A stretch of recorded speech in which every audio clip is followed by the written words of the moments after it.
Marc Chagall is dead at 97, one of modern art's giants, by John Russell, March the 29th, 1985.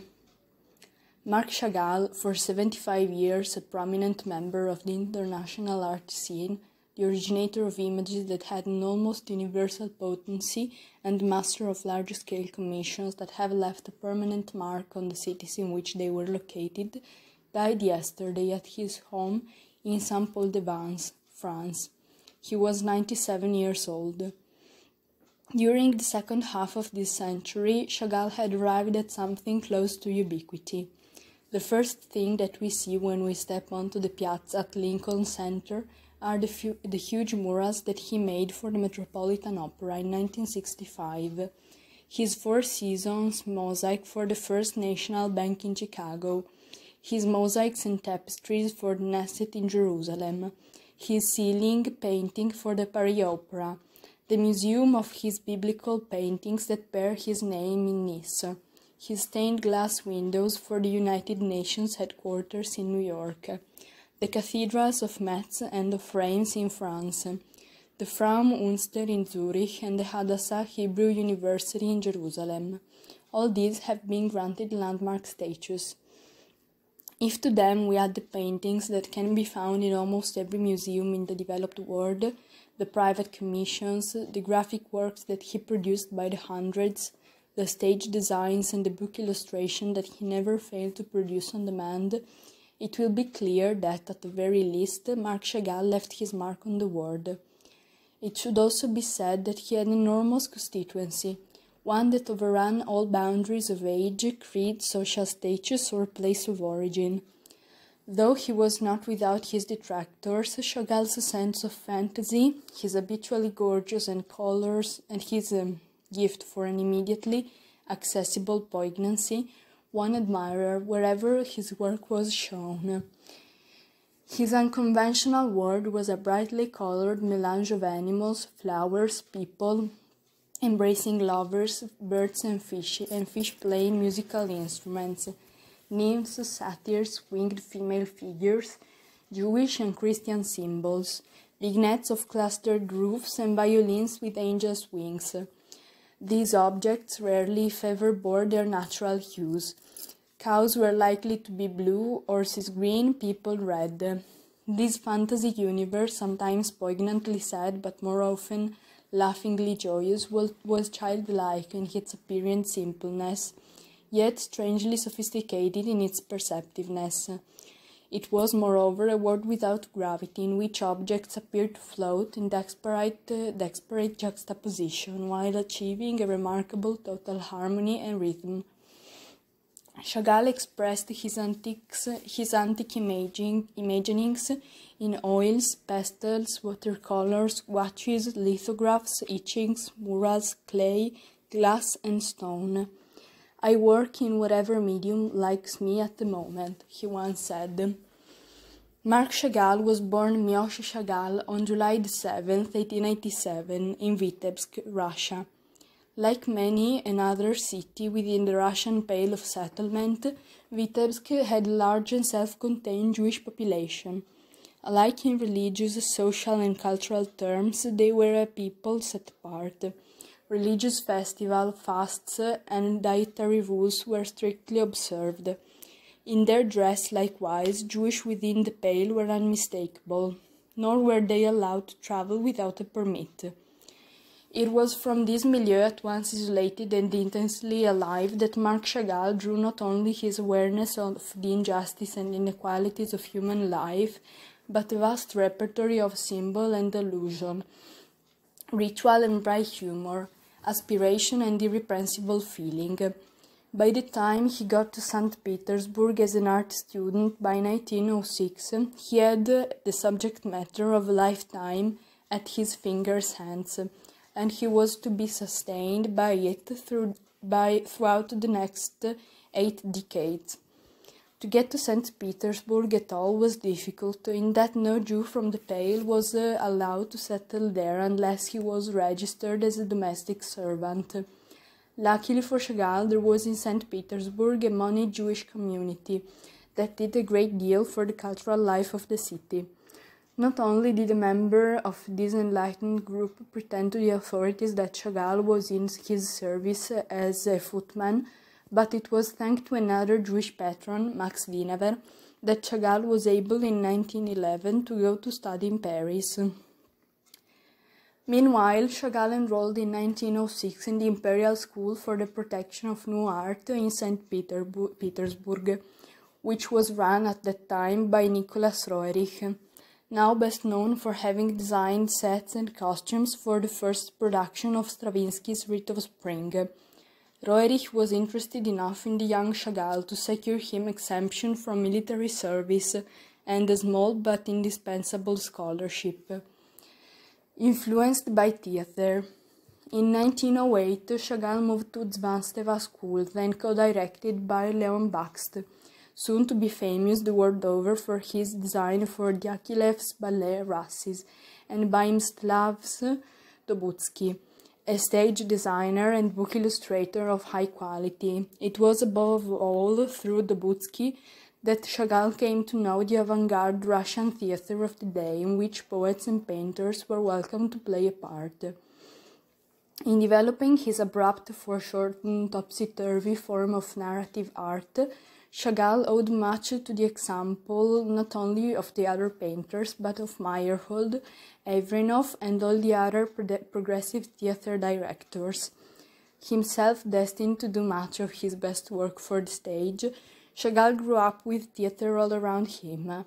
Even his future wife, Bela Rosenfeld, was attending lectures by Konstantin Stanislavski when he first met her. By 1910, Chagall, at 22, had 2 paintings in an exhibition at the offices of Apollon, a leading art magazine in St. Petersburg, and in the fall of that year he asked Bakst if he could help to paint his scenery for a Diaghilev's ballet called Narcisse, but fundamentally he was ready to take on a new challenge, and he persuaded his patron to take him to a first visit to Paris, where he arrived in 1911. Success in Paris. Chagall in Paris had an almost instantaneous success, mating his exotic and deeply felt subject matter with the new modes of pictorial structure that he learned in Paris, above all from Robert Delaunay. He gave his autobiographical fantasies the status of epic.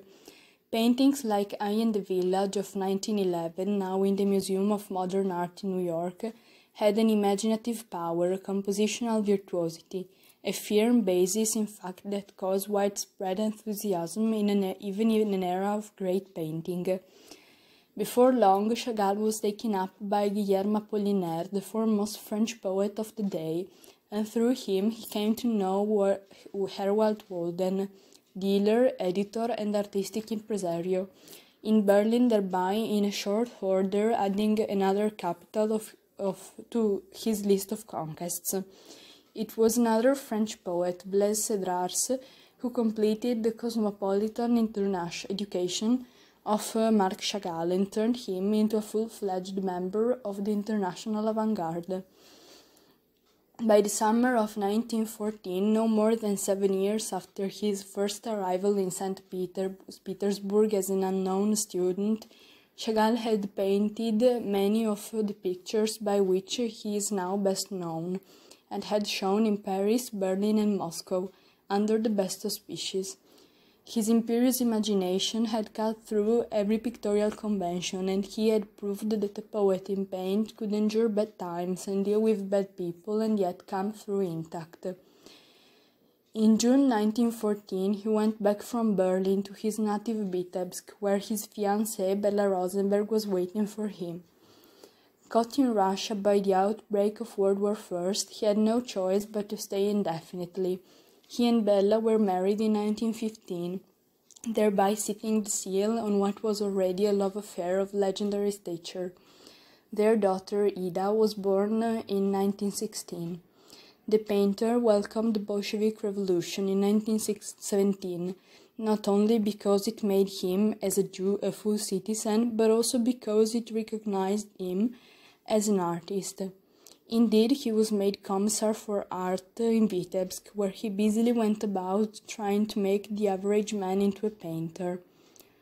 Organized art schools. His program of organizing art schools, a museum and exhibition was frustrated not by communists in favor of traditional art styles, but by avant-garde non-objective artists, above all Kazimir Malevich. Eventually, he redesigned his Vitebsk post and went to Moscow in 1920, where he did the murals for the Kamerny State Jewish Theater and designed sets and costumes for its productions. Affronted finally by the official avant-garde, Kandinsky, Rodchenko and Malevich, that placed him in the poorly paid third class of artists, Chagall left the Soviet Union in 1922 for Berlin and Paris. Among the paintings he left behind were Over the Town and The Wedding, which, with other of his works, have been kept by the Soviet government. Famous but penniless. In the West, he found himself famous but penniless. Famous because the paintings he had left in Berlin had been sold. Penniless because the million Reichsmark they had fetched were worthless in the post-war inflation. Chagall at 36 was welcomed as an idol by the Surrealists, who saw their art's characteristics heralded in such pre-war paintings as Paris Through the Window, and in the artist's double-headed man, in his dream imagery and the daring way he juxtaposed animals and man. With Chagall alone, the metaphor made his triumphant return into modern painting, said André Breton, the theoretician of Surrealism. Had to learn etching. Fortuitously, Ambroise Voillard, the Paris art dealer, commissioned Chagall to illustrate Gogol's Dead Soul. For this, he was obliged to learn the art of etching, at which he proved enormously adept. The incisive fancy of his illustrations was a great success and led to a commission to do La Fontaine's Fable. This, too, was a triumph. His next commission was for the Bible, for which he did 105 plates between 1931 and 1956, when the edition was published. These are remarkable for their informality. No halos are worn, for instance, and for their precision of detail. When the Germans overran France in 1940-1941, the artist was brought to the United States by the Emergency Rescue Committee. He was here for 7 years, for most of them living in an apartment off the Fifth Avenue. He never quite became accustomed to the city, which he called this Babylon, and he never mastered English. With Leonid Massin, the choreographer and a fellow Russian, Chagall designed the costumes for and sets for a ballet theater production of Aleko and for the Firebird. Two of his paintings in this period reflected his war-induced pessimism about the world.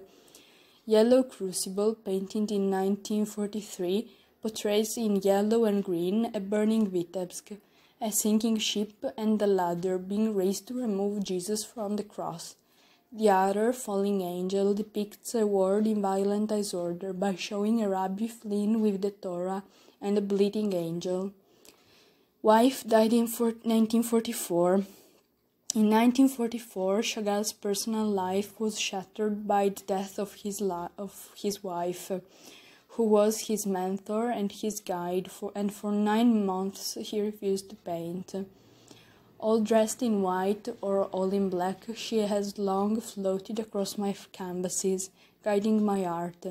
He said at the time, I finished neither painting nor engraving without asking her yes or no. When the painter returned to France 4 years later, it was with Virginia Haggard MacNeil, by whom he had a son, David. Mrs. MacNeil, a Briton, left him after a while for an older man, befitting to Chagall's ego that he took in the endured silence. But he soon met Valentin Brodsky, a divorced Russian who became his second wife. Thrived on Klakter Vava, as her husband nicknamed her, put order into his life, and served as a buffer against importunate art lovers. His studio, though, she was never able to organize, for the artist insisted that he had thrived on clutter. There were racks of canvases, art books strewn about, uncleaned palettes, photos of relatives, and postcards pinned on the wall. A samovar bubbled, and a phonograph gave out classical music as he toiled. It was his private world. From it came such paintings as The Lovers of Vance, a boy and a girl tenderly embracing, with Vance in the background. Elegant living style. As his wealth expanded, so did his living style. He had a house on the fashionable Ile Saint-Louis in Paris, and a large villa at Saint-Paul-de-Vence in the south of France. In New York he put up at the Essex House. Amid this elegance he was something of an oddity, for he habitually dressed in baggy trousers and shapeless sweaters. Chagall gave off an air of meekness, which concealed a hare-headed shrewdness about his own worth in the marketplace. What confused those who dealt with him was his physical resemblance to one of his own exotic images. In young adulthood, for instance, he looked like Harpo Marx, with his puckish face, large eyes, and a crown of curls. In old age he seemed a winsome elf. In his last years, a virtually universal celebrity came his way. He was awarded the International Prize for Engraving at the Venice Biennale. He did stained glass windows for the church at Assy, France, and sets and costumes for Daphnis and Chloe for the Paris Opera. He went on to design 2 new windows for the Metz Cathedral and 12 for the synagogue of the Hadassah Hebrew University Medical Center in Jerusalem. In 1973, he revisited Moscow and Leningrad after an interval of more than 50 years, and an exhibition of his prints was held at the Tretkhanov Gallery in Moscow, working glass extolled. In the United States, his windows can be seen at the United Nations headquarters and in the Union Church at Tarrytown, New York. His working glass, which he mastered in his 60s with the help of Charles Marc of the Atelier Jacques Simon in Reims, was remarkable for its virtuosity, its adaptation to commissions of no matter what kind and size, and its renewed poetic sensibility. Toward the end of his life, he also designed 3 huge Gobelins tapestries on Old Testament themes for Knesset of Israel. With his work, and as with other art, Chagall considered himself a rugged individual, serene in the belief that his creation would outlive their critics. If I create with my heart, almost all my intentions remain, he asserted. If it is with my head, almost nothing. An artist must not fear to be himself, to express only himself. If he is absolutely and entirely sincere, what he says and does will be acceptable to others. Represented for many years by the Pierre Matisse Gallery in New York, Chagall in his last phase had exhibitions the world over, but perhaps the crown of his career in that regard was the full-scale retrospective exhibition initiated by the Royal Academy of Arts in London this past winter. It will be seen at the Philadelphia Museum of Art from May 12th through July 7th, and it is likely to prove a fitting memorial to one of the longest and most productive careers in the history of modern art.